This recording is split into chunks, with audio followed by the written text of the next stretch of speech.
Yeah, I was expecting my guest to be here. I'm not sure what's going on, what happened. Perhaps something's up.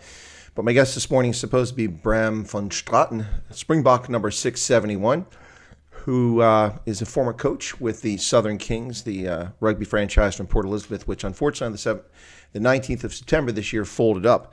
Braam has started an initiative to help out players and the staff with the Southern Kings franchise, who were left in the lurch when the organization declared bankruptcy and became insolvent. And so staff and players had not been paid, and the effort is to help folks deal with that situation.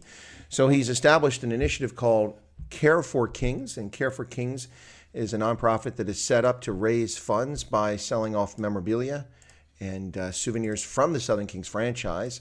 And that's supposed to be taking place on Friday and Saturday. As I said, my guest this morning is supposed to be Braam van Straaten, and he's not here at the moment. So hopefully we'll get him popping in here shortly. But anyway, so we're waiting for him to come in. Good morning, everybody, wherever you find yourselves around the world this morning. I'm just looking, and it looks like we've got either a small audience or my software is lying to me. That seems more likely. It seems more likely that my software is lying to you. So let me see what's going on. Well, all I see right now is Anton Leroux. Lezan, there was Carl. Okay, let's see who else is here. But welcome to the channel, folks. How are you all doing around the world today? I'm feeling a little congested this morning. It feels quite warm in my place. I don't know why the heat's not on. It's supposed to be fall. It should be cool here. Sitting here nearly sweating in the place this morning. Interesting. There's Anna Marie Forster. Okay, let's see. I'm still not loaded.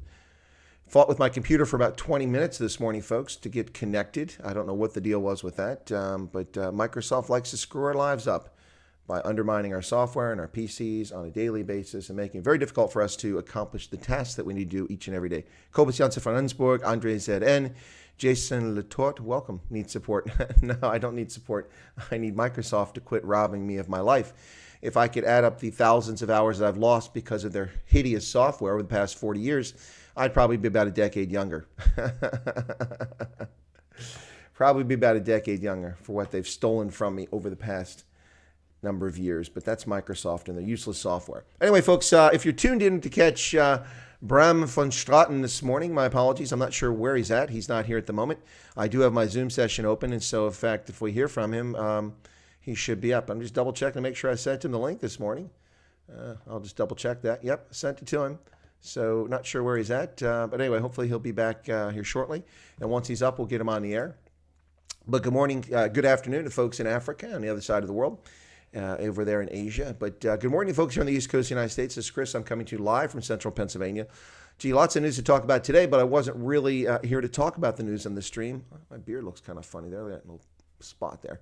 Anyway, so Jake Jacobs, hello, Bulls still tops. You love the Bulls, huh? Well, no Bulls jersey today. Not wearing a Bulls jersey, so sorry about that one, but no Bulls jersey. Well, folks, hopefully we'll get Braam on here. I really don't know what's going on. He was very excited about this, so not sure what happened. This is why I prefer my guests always share their mobile number with me so that I can always call them, but I don't have Braam's number, so unable to call him. So some guests don't share their mobile numbers. That's fine, but difficult to make sure you can reach someone if you can't call them. Before you marry someone, first see how many handle slow internet Microsoft dates. Yeah, that's a good point, Andre. You have to see how people handle the slow internet before you get hitched there. That's a good point. But anyway, folks, yeah, so as I said, our guest this morning is supposed to be Braam van Straaten for the early stream of Stray Voltage. And so hopefully we'll get him on here shortly. But yeah, let's see if I can bring up a couple clips of him when he was in his playing days. And we can get that up there. But the intent of this stream was to talk about his. Here we go. All right, I've got one, and this is when he was with the Stormers. Yeah, playing against the Auckland Blues. So this is a Super Rugby clip. We'll get that up here in a moment. But yeah, this is from some time ago. Okay, hang on there, folks. Let me get over here, paste and go. Whew, let's see.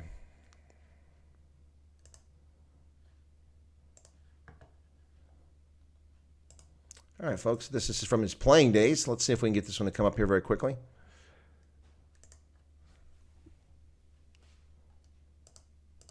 All right. That's not supposed to be on there. Sorry about that, folks.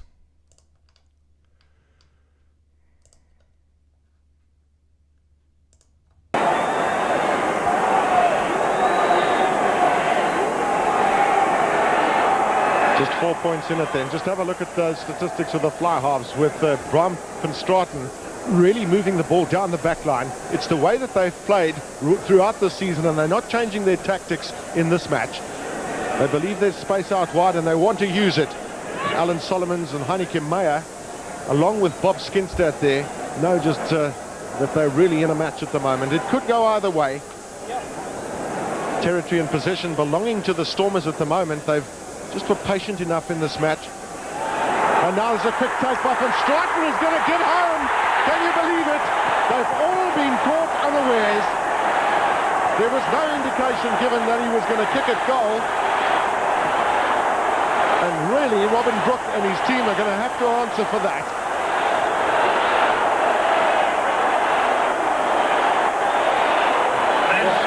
Well, Gavin, I don't think it was only the Auckland Blues that were caught unawares. Just watch Van Straaten here. He's never said he's going to go for the post. And really, he's almost got an open line in front of him. I think there was a little bit of discussion between Fleck and between Van Straaten. And Fleck said, don't say anything, they're already lining up behind the post. But I think there were almost 50,000 people here who were also caught unawares by that.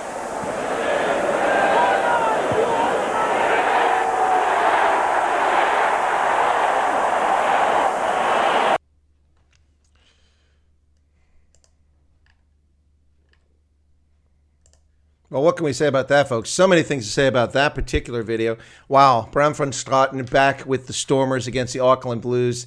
Yeah, the Stormers wearing black. Newlands with nearly 50,000 people in the stands. 50,000 people. Can you believe that, folks? Wow.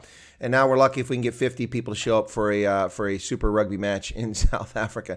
Unbelievable. Yeah, that's Braam van Straaten. By the way, did you hear the other names I mentioned there? Heineke Meyer. You see Robbie Fleck on the pitch, and also Bob Skinstad. Oh, yeah, there's some names we know very well. Well, folks, that was, in fact, a long time ago. Eugene says Braam is probably not up, but it is 1 o'clock in South Africa. What do you mean? It's already after 1 o'clock. Anton says, how did I get in touch with Braam? Through one of my subscribers who asked me to bring him on the program. And so I contacted him. He said he's happy to come on, and we got him scheduled to come on this Sunday for a full interview. But tomorrow and Friday is the Care4Kings online auction, and I was hoping to get some interest. Well, it's not only Braam that's not here, but not much of an audience here this morning. Or thank yous those of you who are here. But I mean, what's going on? Yesterday we had 100 people in this stream, and this morning there's 16 people here. Actually, I guess in some respects, I'm kind of glad he's not here. I'd be a little embarrassed to ask him to come on the channel, and it's just you guys and me, and not really a full crowd here. But yeah, 16 people. 100 here yesterday, 16 today. Not really sure. Com Krieger was my favorite captain. Oh, that's cool, Andre. Yeah, so I'm not sure where he's at. What's going on? Oh, Cornet Krieger. I was going to say, what does that doesn't make sense. Yeah, folks. Anyway, but yeah, so I'm not sure, like I said, where he's at. Maybe something came up. But we did schedule to be here. He was excited about it and told me he's happy to do it. Let's see. Ronaldo says South African time is necessary, our time, anytime. Yeah, well, no, South Africans usually aren't like West Africans where they show up when they feel like it. They're usually on time for my stream. So, yeah, but for those who don't know him, Abraham Johannes Jacobus, or Braam van Straaten, a former South African rugby player. He played fly half or center, but well known for being a fly half. Represented Springboks in 21 tests from 1999 to 2001. Scored 221 points, including those points you just saw there in that sneaky little try against the Auckland Blues. He's from Pretoria. That's where he's born. And he played for Leeds. He had 22 matches with Leeds. He played for Sale Sharks, 16. And he also played for the Bulls. He played for a bunch of other teams, including Western Province, Stormers. Yeah, 32 appearances for the Stormers, 9 for the Bulls in Super Rugby. At the provincial side, he played 21 times for the Bulls and 24 times for Province. Yep, and as I mentioned, for the for the Springboks, he had 21 test matches, and that was from 99 2001. Folks, it seems like a lifetime ago, doesn't it? 1999. Wow, it was a different century, but it sure seems a lot longer than that. As I said, I'm not really sure what's going on, so I suppose we'll just go ahead and get started here, and we'll start talking about something other than that. Koba says, very sad what's happening in cricket. It could possibly be banned from international cricket if they don't sort. They're not going to ban them. The world is full of racists who run our governments, and they pretend to be people who talk about equality and fairness. But that's only when it comes to supremacy of some groups over other groups. No, cricket is not going to be banned from South Africa. Just like rugby, the Springboks, frankly, should have been banned from international competition. Should not even been eligible to participate in the World Cup or Test matches. Why? Because they have race-based policies. Their transformation policies dictate that X number of players must be this color, X number of players can be this color. That's racist. That's racist. That's bigotry. It should not be condoned. And frankly, their policies, the South African Rugby Union, their policies are actually idiotic. And one of the reasons why, just a few short years ago, the Springboks were the laughing stock of the world as they dropped from the top ranks of rugby, losing 3/4 of their test matches in a single year, because of this idiotic transformation nonsense. As I mentioned earlier, the green and gold squad that did a friendly rugby match just a short while ago to get the Springboks tuned up playing against each other was an ideal dream for the bigot racist sports minister of South Africa. You know, the guy who actually filed a complaint with SARO and demanded they explain to him why South African players refused to bow in fealty and take a knee to show black supremacy support for the Bravo Lima Mike movement at an English premiership rugby game on the other side of the world, working for a private company, not in South Africa, but your sports minister has the audacity to demand that SARO explain why and sanction those players because they refused to bow before a black supremacy organization, a group here in the States that will soon be declared a domestic terrorist organization. That's a prediction, by the way. After the November elections, we will see that happen.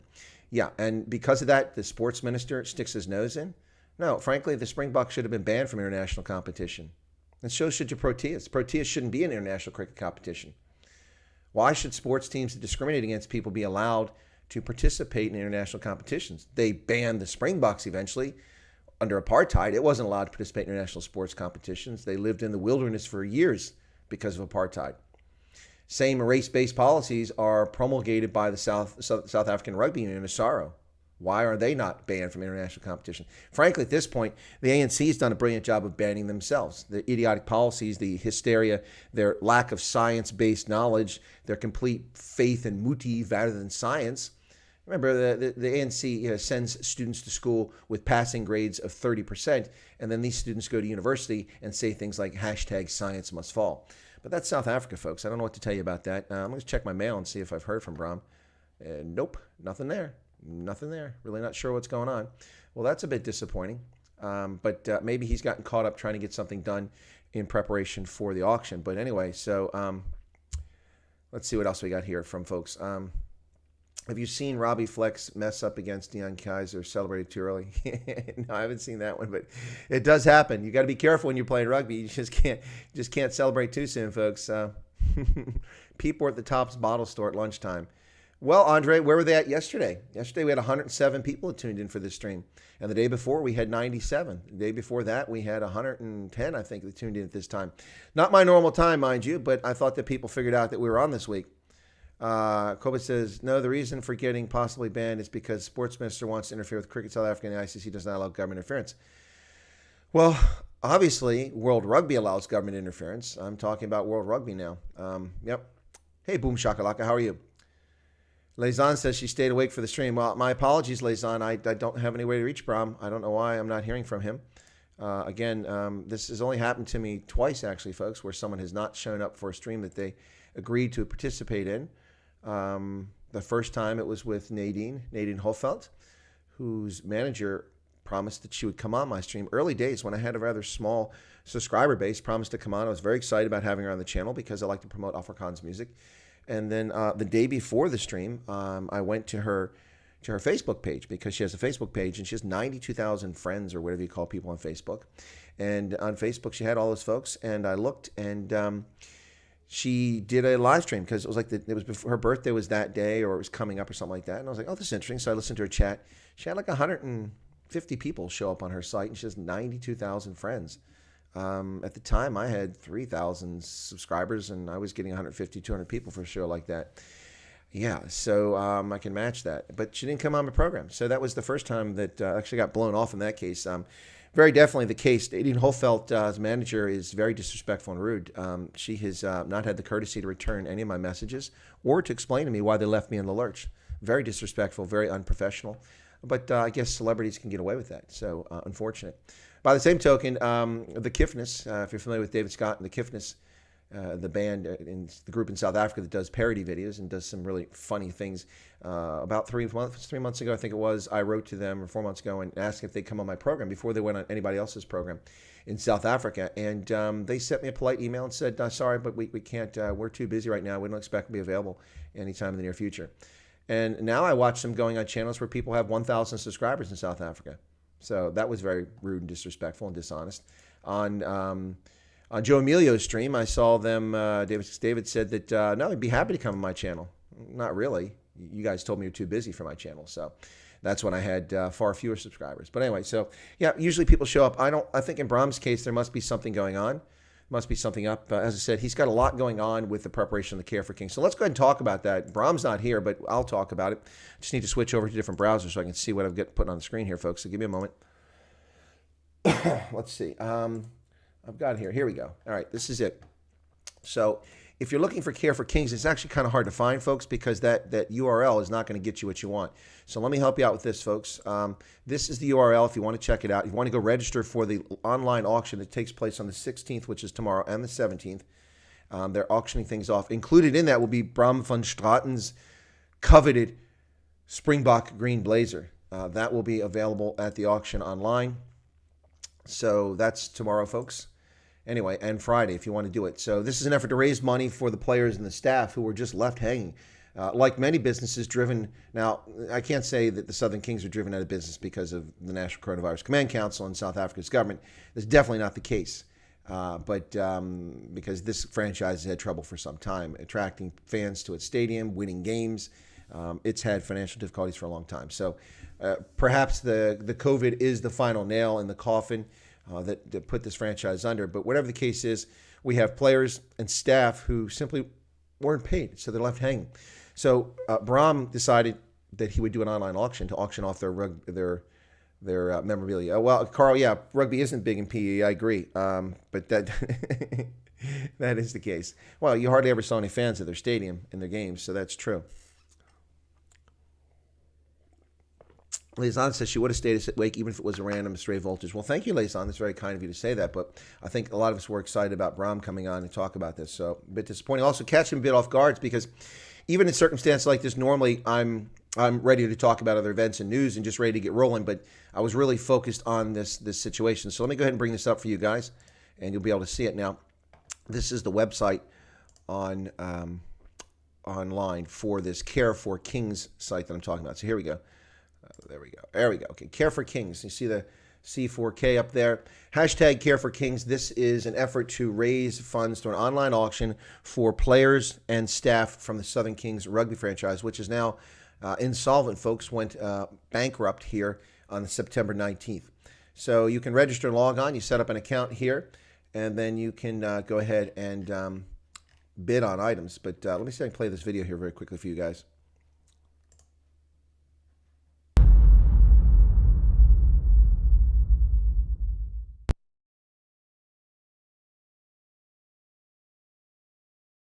Well, that's kind of a cool video, but it didn't really tell us a whole lot, did it? But that's from the Care4Kings website, folks. Let me get back to that very quickly. Yeah, so you go ahead and sign up for it here, and you can bid on online auction items. Right in here, both to just subscribe. You can bid tomorrow and Friday on these items, including Braam van Straaten's green Springbok blazer, which is pretty exciting. Let me see. What else we got here? Paul Duffin said, let's talk about USA Rugby. Sure, we can talk about USA Rugby. When will they vote to confirm ACB's appointment? The 22nd of October. Rian Augustine van, I missed the end of that. Well, welcome to both the folks who just subscribed. Really appreciate it. Maybe the phone signal's poor in Senegal. I don't know that he's in Senegal, but that's a good guess. So, yeah, let's see if he's actually popped in. I haven't seen nothing there. Check my email again to see what's going on. Not a darn thing. All right. Well, apparently something's up or I've been completely forgotten about.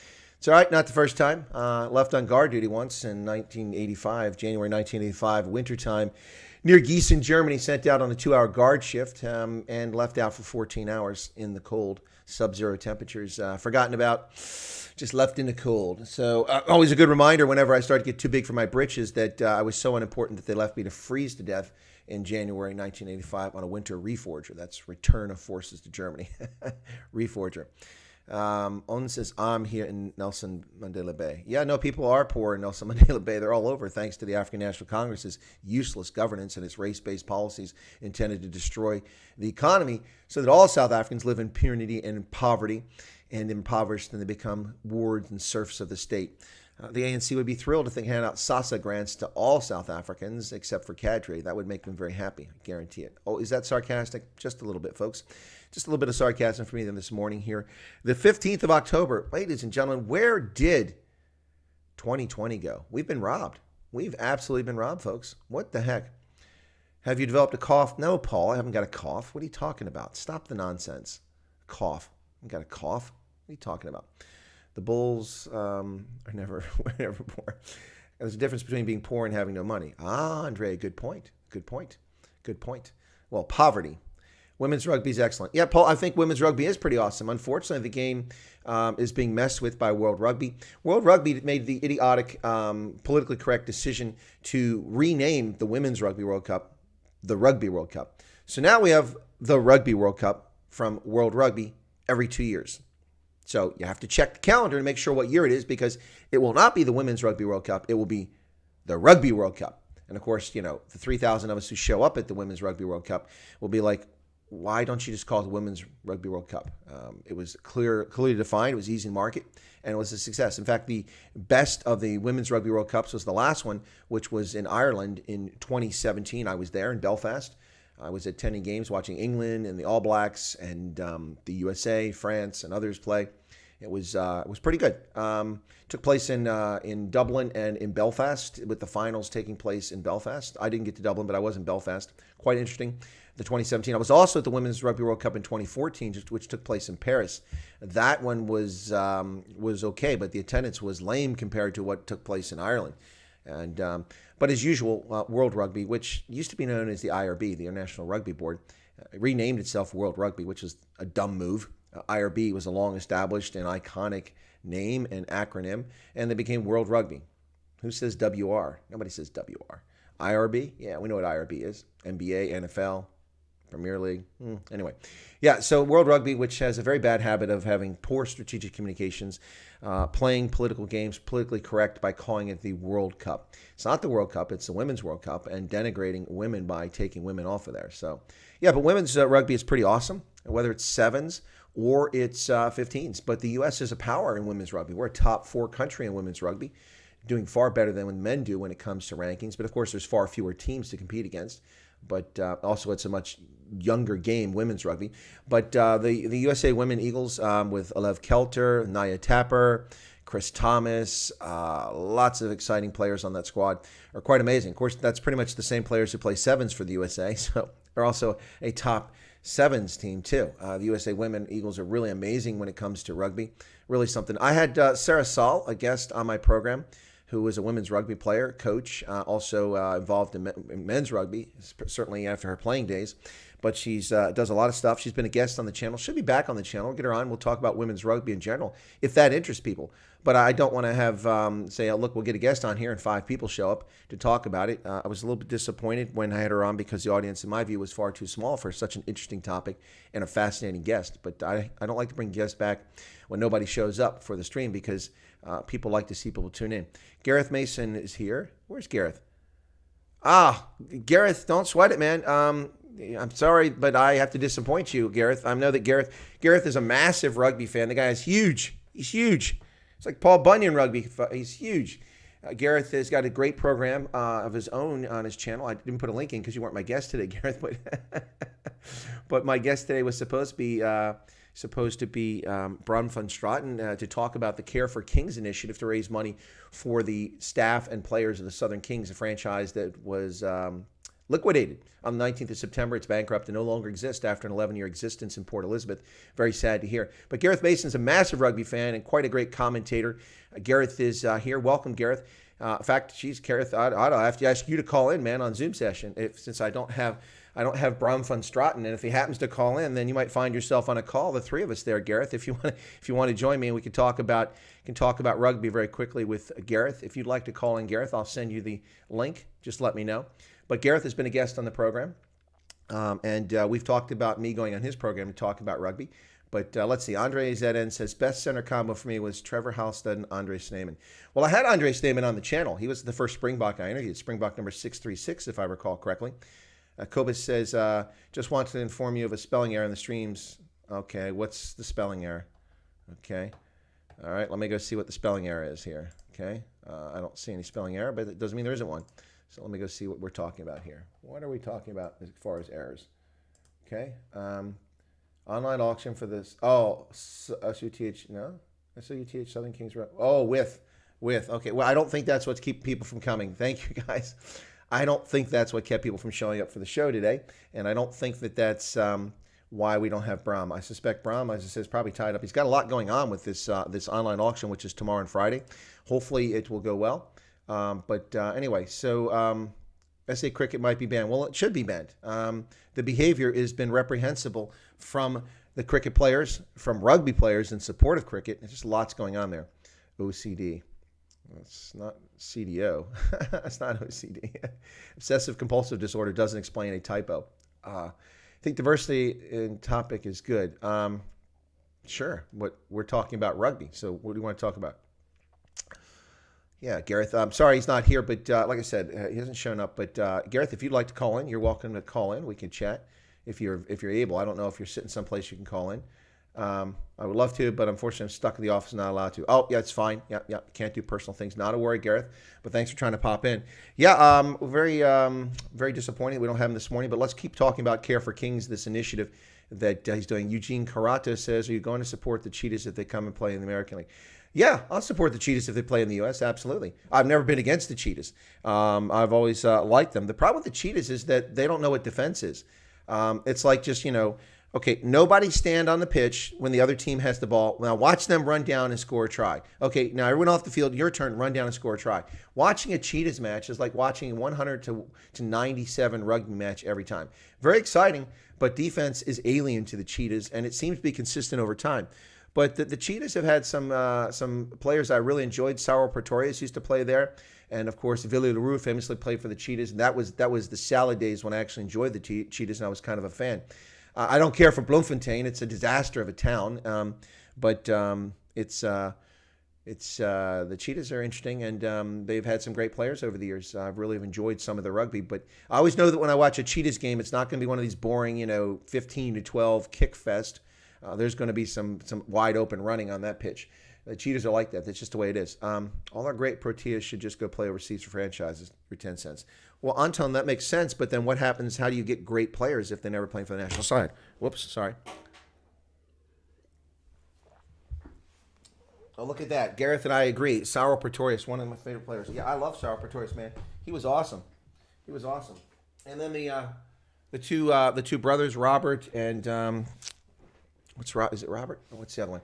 Two players that played. The Cheetahs have had some great squads over the years, but they just don't win consistently. I really pull for them in Pro 14. It's disappointing they're going to be booted from Pro 14. So, if the Cheetahs were to come play in America, I'd be an instant fan. Absolutely an instant fan. Listen, folks, Major League Rugby here in the States is something something I'm a big fan of, big supporter of. I mean, we've got all kinds of things taking place here with rugby. It's unfortunate with the Rona this year, the season haven't been destroyed, but Major League Rugby was in its third season. And we had increased the number of franchises yet again. Attendance was up. Television contracts, which is the key thing for a sport to grow, because people have to be introduced to it. They have to see it on television before they'll come out to the stands. But things were going very well. Lots of international names. Bastereau from France, the French national side. Le Bleu was playing for Rugby United New York. Ben Foden, the English national player, was playing for Rugby United New York, as well as Cathal Marsh, Irish player. We had Joe Peterson playing for the San Diego Legion, and now we've seen a raft of signings. In fact, I saw that Cecil Africa, is it Cecil Africa? that signed with San Diego. I think it was Central Africa coming out of retirement. Wow, I think it was Central Africa. Lots of stuff going on, folks. America's a sleeping giant, says Enter Relax. Well, we are, and we've done well. We had high hopes with John Mitchell, but that was a very disappointing tenure as head coach. John Mitchell left with a winning record, but he didn't live in the U.S. He tried to coach from South Africa and would only rock up, the week of a match or something like that. Didn't go particularly well. I think he finished with a 9 wins and 8 loss record, which I think makes him the first winning coach in the men's team since we formed a national team in the 1980s.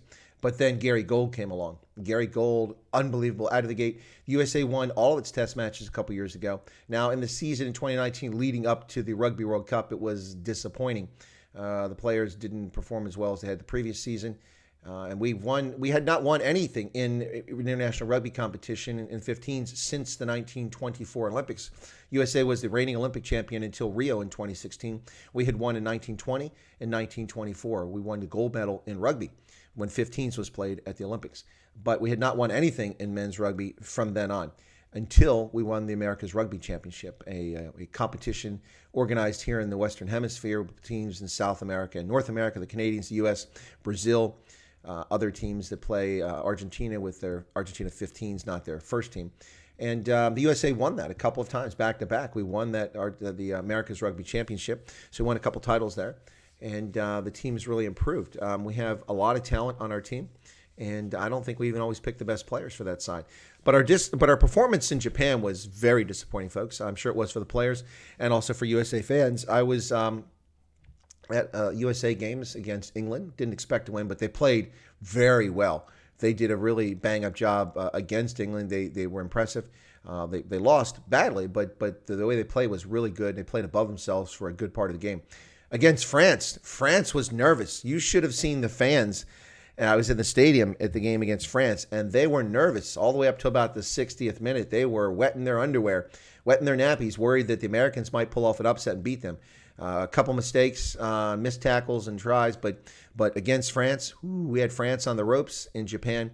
And then the last game, which was actually disappointing, we had the lead at the halftime, and they should have won the game. But 2 horrifically missed tackles and 2 tries scored in the second half, and the USA lost and went 0-4 in the Rugby World Cup in Japan, which is very disappointing. 1-3 would have been good with a great performance against France. That would have been fine, but 0-4 was disappointing. And to me, it was a bit of a step back. But the USA Rugby is definitely a sleeping giant. We ranked as high as 12th recently. Now we're back down to 14th, I think, but high as 12th. Before the Rona, we got up to 12th in 2018, 2019 in world rankings, which is pretty good. But the thing about rugby in the USA, people think that rugby's not big in the USA. Well, rugby's huge in the USA, folks. It's just that it's not a national sport because Americans like professional sports. And we like where athletes are paid and get the best and brightest from around the world to play our sports, whether it's baseball or it's professional tennis or golf or it's basketball, the nobody around league, or it is hockey or something like that. But rugby was not a professional sport until after the 1995 World Cup in South Africa. 96, it officially became a professional sport, and legally players were allowed to be paid instead of being paid under the table illicitly.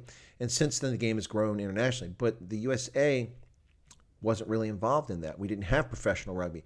We only had professional rugby just a couple years ago with something called Pro Rugby, which was a league that was created here in the U.S. It had a single season, and it had 6 franchises around the country, and it was awesome. I drove 6 hours to Ohio to watch the final game in that league, and it was between the Ohio Aviators and the Colorado team. I forget what they were called.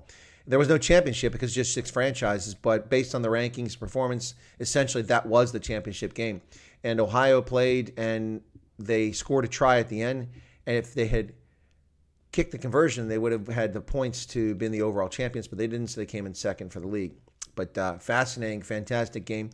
So even though they won, they didn't win the championship. But that league was owned by one person. One person owned all the franchises, and he had a dispute with the American Rugby Union, USA Rugby. And as a consequence, the league folded after just a single season. Very disappointing. And that was our first go at professional rugby here in the U.S. But then, shortly on the heels of that, Major League Rugby came around. And Major League Rugby has been really impressive. We've attracted a lot of talent from around the world. Now, some people might say, well, you're getting guys that are past their prime. They're past it. So you're getting South Africans, and you're getting Kiwis, and you're getting English players who had seen their better days.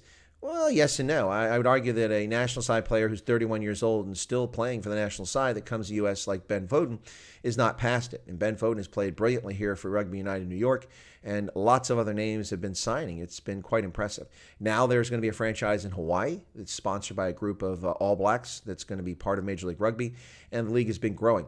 My concern is that with the hysterical behavior and reactions to the coronavirus, that we're going to wind up losing our sports franchises, and I worry about the health of Major League Rugby. But it is fascinating. It's interesting. Utah, which had a purpose-built stadium for its team, just announced they're getting a new stadium. They have a brand new stadium that they've only moved into for this team. I think it seats 8,000 or something like that out there in Utah. Beautiful little place, and they do well in attendance. They were leading the league in attendance early on, but now they're getting a purpose-built stadium for it. So I guess they'll use that as a training facility in the future. But it's fascinating. Let's see. So what else? U.S. Rugby is going to be a force in coming years, Lazan says. I agree, men and women. We already a force in sevens. We came so close to winning HSBC 7 series last year. Lost the overall title by just a handful. I think 6 points to Fiji. Just barely finished behind them. Fiji came on strong in the second half of the season and managed to eclipse the U.S. late in the season. But the U.S. became the first team ever to make it to all 10 semifinals. The Eagles went to all 10 semifinals that season, and they led the log for much of the season at the top of the world rankings, only to come in second. This season, before we had the cancellation because of coronavirus, the Eagles were not doing nearly as well, but that, I think, has a lot to do with the season starting in December. And a fair number of sevens players were also playing for the Eagles in Japan, and they had not shown up for training, so they were not really incorporated into the Eagles until just before the coronavirus suspensions took place. And so it got us off to a bad start, and they were ranked, I think, 6th at the time. But last year they were number 2, and the women are number 2 when the season ended this year. Ram proposes to present economic recovery plan in 22 minutes. Well, I wonder if he'll get a bigger audience. Let me see if I can find out what's going on. No messages from Braam. Okay. Not really sure what that's all about. Okay. Anyway, folks, my apologies if you tuned in. This was not clickbait. My guest was supposed to be Braam van Straaten this morning, and we were going to talk about Care4Kings. We haven't talked about it much. I've mentioned a little bit, but in case you're curious what Care4Kings is, Care4Kings is a nonprofit organization set up by Braam van Straaten, the former Springbok fly half, who played for the Bulls and for Western Province Stormers in rugby. And he has 21 test match as a Springbok from 1999 to 2001. And he was also coach for the Southern Kings, the franchise that went belly up into bankruptcy on the 19th of September 2020. And so the Southern Kings, which have been around for 11 years as a franchise, no longer exist. And when it went bankrupt, like many companies that go bankrupt, their employees were left in a lurch. Salaries weren't paid, and so the staff and players had not been paid. So Braam was trying to do something to raise money for the players to help them and their families out and the staff. And so he decided that they'd do an online auction to liquidate the memorabilia, the clothing, and items and things like that that are associated with the team. So that's what he's doing. And that's tomorrow, the 16th, and on Saturday, the 17th of October, auctioning off these items on Care4Kings. That's, as I said, Braam van Straaten. It's meant to be my guest this morning. Ginaldo Rose says Gary Teichmann was one of the best captains. Still, Nick Mallett dropped him for Bob Skinstad. Yeah, that was odd. I never understood that. So the Boca tried to sweep the leg against Japanese, but Miyagi had other plans.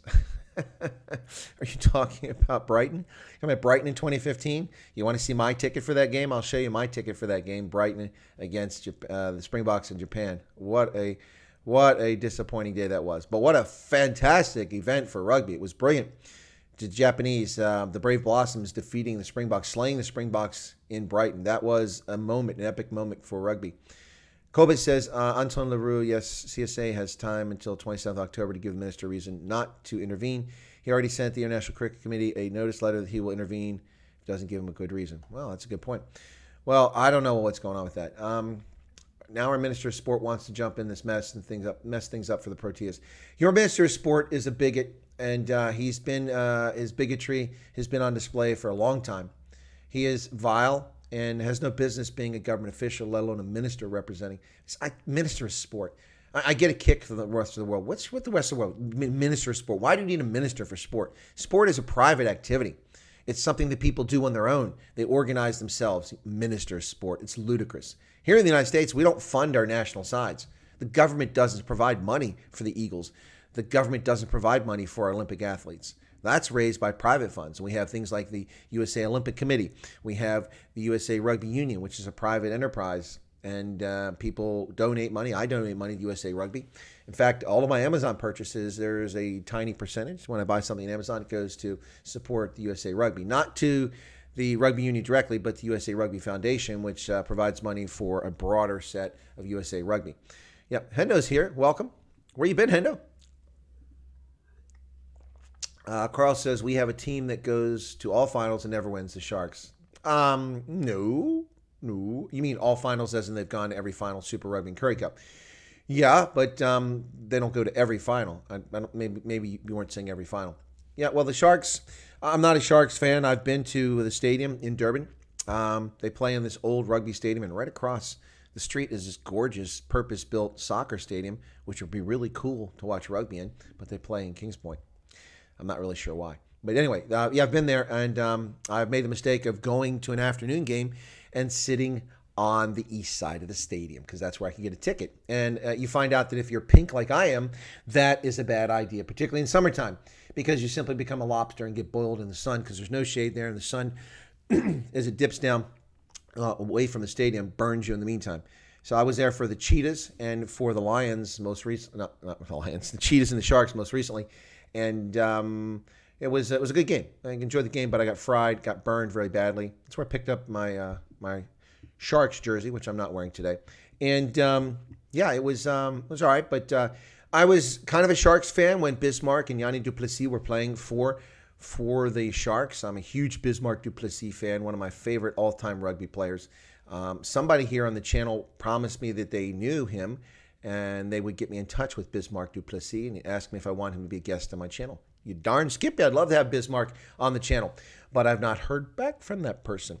Anyway, so if anybody knows him and you'd like to see him on the channel, let him know. But let me just double check and see if I got any messages yet. Nope. Andre, oh, somebody sent me a message. What is this? Well, folks, again, this stream this morning was not clickbait, was intentionally set up to be that, what's going on here? Okay, people are just sending me stuff.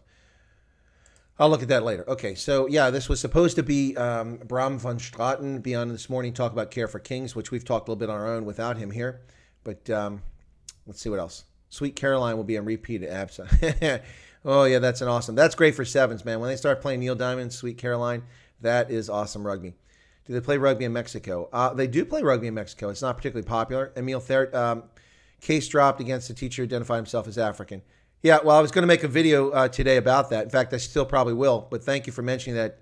The fact that there was a case brought at all just shows that the government in South Africa is obsessed with race.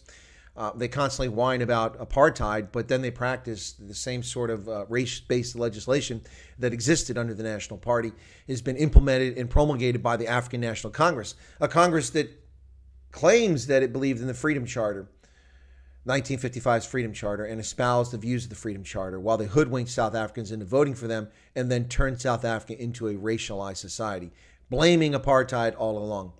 Yeah, that's the ANC, folks. I don't understand how any of you people vote for them.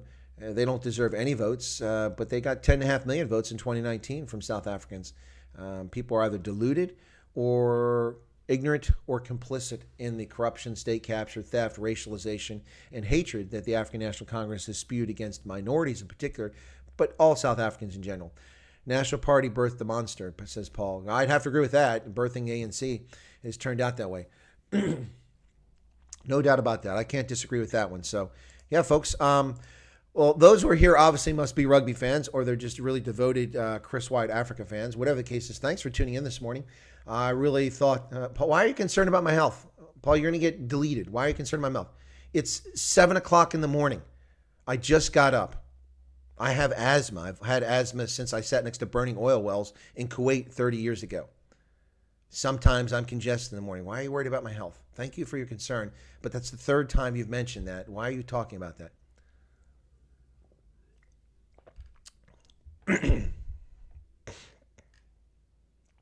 Kobus is mentioning that there's an error here. Carl says, I'm a Sharks supporter. I would like my team to win more, but they choke a lot in the finals. Yeah, it's unfortunate they do. They really do. Oh, my apologies. My apologies. You did mention the third time, Paul. That's the chat. It went back to your previous comment. My apologies. You aren't mentioning it. Sorry, Carl. Ginaldo Rose says, my favorite and best rugby player of all time, Andre Joubert, fullback for the South African team, played with a broken hand wrist in 1995. Yeah, some rugby players are really tough, man. Danny Barrett from the USA. I was in Vegas watching him play a game, and he broke his arm, and his arm was just hanging there, and the play went past him up the pitch. He gets up with a broken arm and comes rushing from behind and tackles one arm, the guy with the ball, forcing a turnover, and gets up and running around, just his arm just hanging there. He's an unbelievably tough guy. Danny Barrett is an amazing rugby player. He plays for the USA Eagles. He's pretty awesome. Nice guy, too. One of the nice things about rugby, folks, I really like is the players aren't full of themselves. You get to know people on a personal basis. You really can get involved with rugby players. They're not egotistical. I mean, some are, but they're not really full of themselves like you get with other sports like soccer. You'll never have a conversation with Zidane, or you never have a conversation with Rooney, or you never have a conversation with a lot of these players because they're untouchable. They stay away. But rugby players are a lot like Peyton Manning. Peyton Manning would make time for everybody, or Cal Ripken is a better example. Cal Ripken would talk to any fan. He would hang around for an hour and a half after games signing autographs. The security guys like Cal, we have to close the stadium. But Cal Ripken was that kind of guy. He always paid it forward. He always showed his respect for the fans who followed him, who were involved in the game. And that was Cal Ripken. Rugby players are kind of like that, especially in sevens, but also in 15s. They're really awesome. In fact, one of my big disappointments in Japan was that at the last match, the USA rugby players, even though they lost the game, were over on the side of the stadium. They were signing autographs. The Japanese were loving them. There were Americans fans there trying to get autographs, trying to say hi, congratulate them on giving their best during the World Cup. And the coaches are coming out and dragging the players away. I mean, it wasn't even 10 minutes. It was ridiculous. Calm down. You're not rushing back to America tonight. You're going to go back to your hotel, and you're going to have a team dinner. You're going to shower, and you're going to be in Japan for another day or two, and then you're going to leave. So relax. Let the players say hello, because that's one of the charms of rugby, is that rugby is not so disconnected from its fan base. Its fans are up close and personal with the game of rugby, and it's really cool. I mean, look at Gareth Mason's page. Go to his channel on YouTube, Gareth Mason. Look him up. Look at his videos. He's got all kinds of photos with huge rugby names, rugby legends. They're just personable people for the most part. It's a really cool game. So that's one of the reasons why I love rugby. It's really a game that people can get into. Anybody can play it anywhere in the world. Doesn't take a lot of special equipment. Doesn't take much money to play. And it's a lot of fun. And you can play it in different forms. If you're not going to play 15s, you can play 7s. You can play beach rugby if you want, although I've never played beach rugby, but people do it. It's a really, really great game.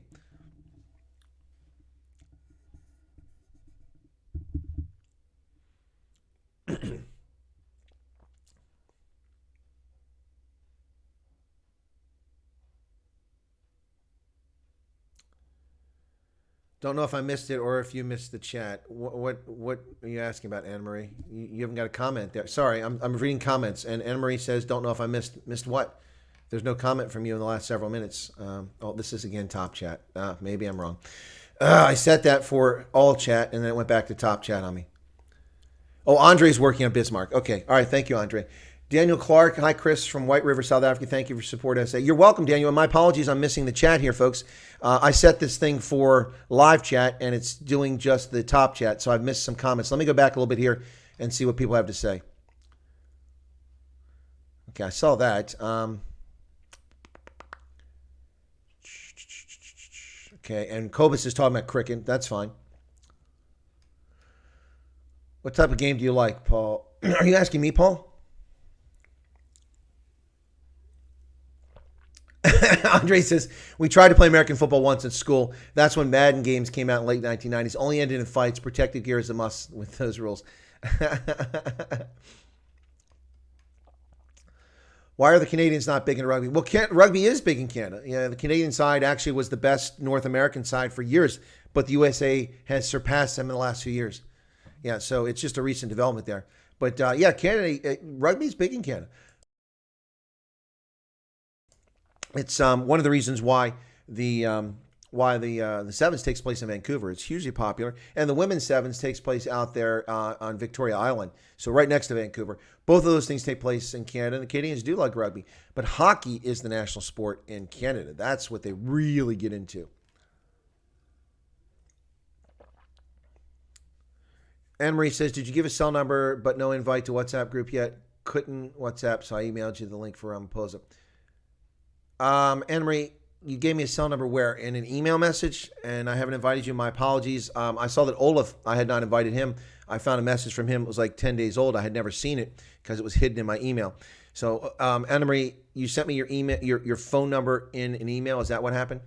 By the way, Anne-Marie, I sent an invitation to someone else, and I CC'd you on that. I don't know if you saw it from a different email account. Don't share that account.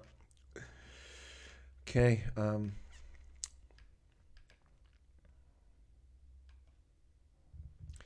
Andre says, interviewing a rugby player versus an NBA player. Different people, entirely different people.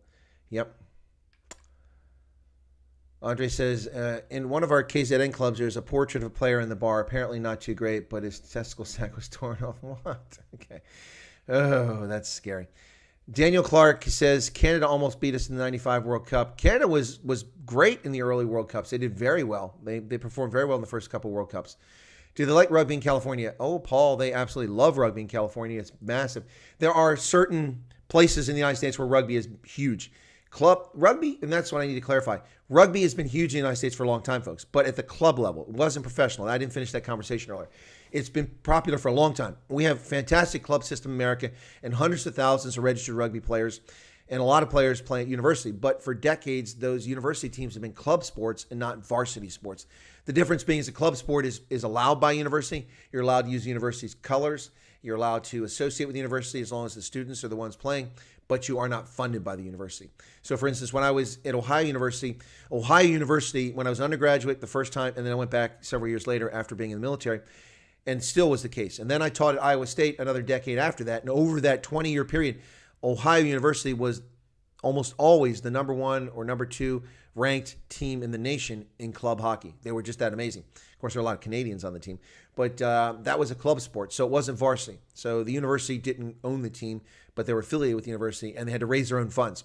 So that's the thing. It's been a club sport. Now, there are varsity programs all over the country, but California's huge. At the Collegiate Rugby Championship, which is a sevens tournament each year at the end of May here in the East Coast, near Philadelphia, Chester, just below the Philadelphia International Airport. You'll go to that, and massive crowds will rock up for those games. And the Cal Bears have come to that, and they've won it a few times. That's the University of California, the Bears. They are just awesome. They've come out here, and there's been some top players that made onto the USA Eagles team from the Bears. But also UCLA comes out as well, University of California, Los Angeles, and other teams from California. Rugby is popular in California, very popular. There's one reason why there's a San Diego franchise in Major League Rugby, the San Diego Legion. But yeah, rugby is very popular in California. It's popular here in the Mid-Atlantic region from D.C. up to New York, very popular, and it's also popular around here. We have local rugby clubs that are not affiliated with anything. They're just clubs, and they play against other rugby clubs. Rugby is very popular. It's just never been a professional sport, and that's been the challenge with the U.S., and so that's what's going on. Let me catch back up in the chat here. Okay. Spain loves rugby. Yeah. Well, Spain has done well with soccer. Didn't they win the World Cup a few years back? But Spain, their sevens do pretty well at times. They come and go. Have you ever been to a chiropractor? If so, what was the experience like? That's a rather odd question, Cobus. No, I've never been to a chiropractor. Never been. Ginaldo Rose says, remember in 95, I was in grade 1. We played tackle rugby. I loved it because I was good at it. Today, it's just sissy rugby. Paul Dufton says, do you guys have an Army team? In fact, we do. In fact, we do have an Army team, and on the USA Sevens is a active duty U.S. Army player who plays for the USA Sevens, the Eagles. That's correct. We have an Army team, and we also have a West Point team. So I actually have a West Point rugby jersey. West Point also participates in the Collegiate Rugby Championship, as does the Naval Academy. So we see teams that show up in Chester below Philadelphia for this tournament every year, and it includes Dartmouth, Cal Bears, UCLA, Kutztown, which is big. That's a Pennsylvania university here, huge in sevens. They usually finish near the end or nearly win it each year. And then also we have Life University, which is a medical school down in Atlanta, Georgia, and they're very big in rugby as well. Very popular, very successful. And so, yeah, we see that. In fact, Madison Hughes, the American who grew up in the United Kingdom, he's got an English mother, an American father. But Madison Hughes plays on the Eagles, the 7s and the 15s, but not on the 15s recently, but he has in the past. He went to Dartmouth, and he competed in the Collegiate Rugby Championship in Chester in its early days. Let's see what else we got here. Comments. Lazan says, I'm enjoying this random rugby chat. We'll share the Care4Kings link, but not much love around here for the Kings, mostly Sharks and Stormers fans. No, I'm not a fan of the Kings either, but it's unfortunate to see a team fold like that. Carl says, do you know if any schools, universities have started playing rugby yet, or is it all just clubs? No, I think your question came late. I've just said that, it's massive on college campuses around the country, and there are actually varsity programs. Players actually get scholarships to go to university to play rugby these days in some schools. Paul says, I broke my shoulder on the Royal Navy team. Ouch. Daniel Clark says, wow, didn't know the USA played so much rugby. Interesting. I think the South Africans, especially the Boer and conservative Americans, get along great. Yeah, they would. I've said this many times, Daniel, on my channel. The ethos between South Africans in general, but certainly Afrikaners and Boer in particular, and Americans is very similar. We have a very similar historical experience. We have unfortunate race relations history that were from not an ideal time. In our case, it was slavery in the United States early in our history that led to some of the issues we have, and then continued racism took place after the end of slavery for a period of time. South Africa has issues with racism that continue to this day. These days, it's the government as a majority using its racism against a minority. But in the U.S. and South Africa, we've had those similar histories. Also have this unbridled optimism, the sense of faith in family, in God, a love of the outdoors, of the never-ending, boundless opportunity and optimism, always a brighter future, always expanding this restlessness to go further and further. For us, it was from the East Coast of the United States, and with this concept of manifest destiny, going all the way across to the Pacific and incorporating all of those lands into our country, and always inventing, always being ingenious.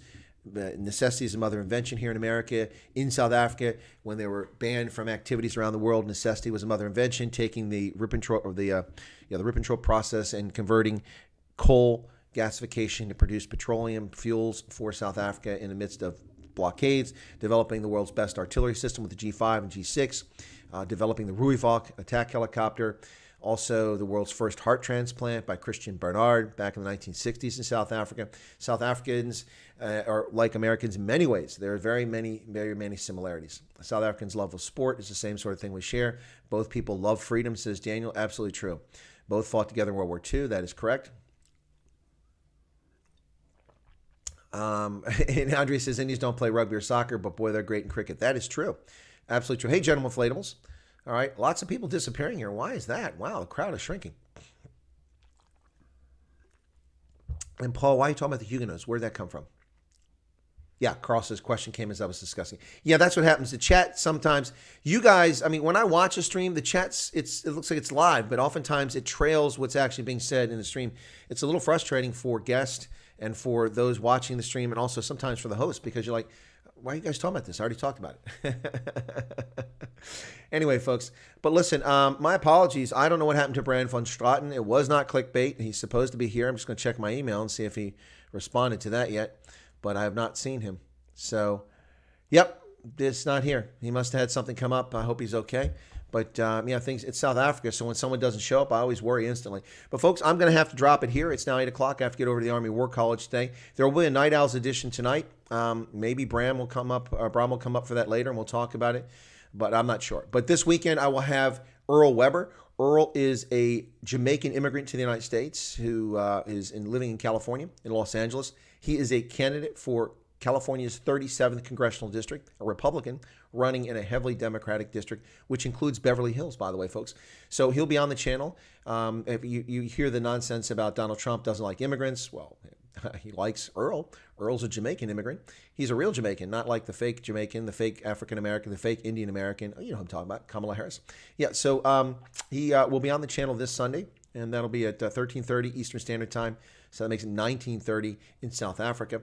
That'll be my guest on Sunday. But before that, I'll have another guest, and assuming he's here, that'll be Braam van Straaten, which will be at noon Eastern Standard Time, 6 p.m. So at noon and 6, Braam van Straaten on Sunday, and then at 7:30, I'll have on, at 1:30, 7:30, I'll have on Earl Weber. Also have some other guests coming on, folks. I'm trying to book Saturday, but the week is difficult because of this commitment to the World Cup, so I can't really fix it all. So I'm working my best through it. Chris Creepy Crawley. Okay. Emil's talking for cons. Lazon's talking to Carl, Sharks fan, whole family, husband, brothers, etc. Stormers. Well, that's because they've got their head screwed on straight, Lazon. If they're Stormers fans, you can't argue with that. If you're a Stormers fan, you can't order them. You can't argue with that. Carl says everyone's a Bulls supporter on that side. Well, Bulls and Stormers. All I can say is Curry Cups. Who has the most Curry Cup championships? Western Province. Yeah, I know, but you'll come back with the Stormers have never won Super Rugby. That's true. Very, very true. Disappointing there. But anyway, folks, I'm going to call it right there. Thank you for tuning in. There will be a night owl edition. I can't promise what time it'll be. We'll see how it goes later today. Thank you for tuning in. Paul, thank you for your concern for my welfare, my health. I'm fine. You'll notice that the thing is not my voice anymore. It's because I had literally just gotten up. I fell asleep late. And, I hadn't just gotten up. I've been up for an hour. But anyway, hadn't sat down and talked. And when you don't talk, it takes a moment to get going. Let's see. Did I miss something here? No, I didn't miss. Oh, something about Cobus van der Westhuizen. Okay. Well, Carl, I'm glad it was fun. I enjoyed it too. It's a shame people didn't join us here. We had a small crowd this morning, but I appreciate it. Put the same effort in, whether it's 5 or 500 people show up for the stream. So thank you for tuning in. Again, my apologies for being a little bit off the mark because I was prepared for something that we didn't do. But I did talk about Care4Kings. It's a worthwhile activity. And the online auction takes place tomorrow. Folks, let me go ahead and get you that link one more time. Actually, I think it's in the video. The Care4Kings link is in the video. But let me just go ahead and pull it up just the same to make sure that I've got it here so you guys can go check it out if you want to sign up for it. And because if you do a Care4Kings search, you're not going to find this immediately. It's just really weird how the whole thing is set up. But this is the link if you want to go register for the online auction, which will take place tomorrow, the 16th, and Saturday, the 17th. So there's the Care4Kings. And it doesn't say Care4Kings. It says Find Auctions. Find It Auctions or something like that. So go ahead and check that out. There's the link, folks. Just go ahead and check it out. You can register. It doesn't mean you have to buy anything. And you can go check it out, and should be interesting. Anyway, Andre says, or no, Kobus says, thanks for a great stream. Well, you guys are welcome. Glad you enjoyed the stream. But that's it, folks. I'm out here. Night Owls edition later today. Have a good day. I will make a video on Glenn Snaman and him being charged with, fraud for claiming he was African. Anyway, folks, thanks for that. We'll catch you later on today, and have a good day. Where's my Zoom? There it is. Okay, we're out of here.